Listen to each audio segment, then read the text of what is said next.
बार्शीत cancer हॉस्पिटलला आग ही short सर्किटमुळे लागण्याचे समजते. आपण पाहतात रणसंघर्ष डिजिटल न्यूज मीडिया. सर्किट झालं आणि ते शॉर्ट सर्किट इतकं फास्टपणे झालं की त्याच्यामुळे त्या डिपार्टमेंटमधल्या सगळ्या वायरिंग, एअर कंडिशनिंग आणि इतर मशिनरी आमची ही थोडी डॅमेज झाली आहे. सुदैवाने कुठलीही जीवित हानी वगैरे काही झालेली नाही आहे.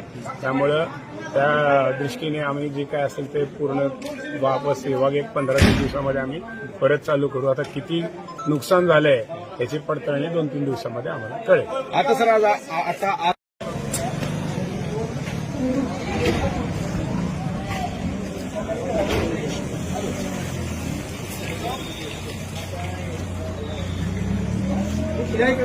सर नमस्कार. कॅन्सर हॉस्पिटलमध्ये एका इमारतीमध्ये भीषण आग लागलेली होती आणि ती आग आता जवळपास पूर्णपणे आटोक्यात आलेली आहे. तर नेमका आपल्या टीमचा यामध्ये सहभाग कितीपत आहे आणि कशा पद्धतीनं हे सगळं नाट्य झालेलं आहे? आम्हाला 4:30 वाजता कॅन्सर हॉस्पिटलला आग लागल्याची वर्दी मिळाली. सुरुवातीला शॉर्ट सर्किट झाल्याचं सांगण्यात आलं होतं. ज्यावेळेस आम्ही इथे पोहोचलो त्यावेळेस परिस्थिती होती पूर्ण धूर होता, त्यामुळे कोणी जाऊ शकत नव्हतं. सोबत आम्ही BS सेटचा वापर करून आतमधले जे MRI रूम आहे त्या रूममध्ये आग लागलेली होती. सध्या आम्ही BS सेटच्या सहाय्याने पाणी आणि एक्सटिंग्विशरच्या सहाय्याने विझवली. त्यामध्ये आमचे पूर्ण 10 कर्मचारी होते.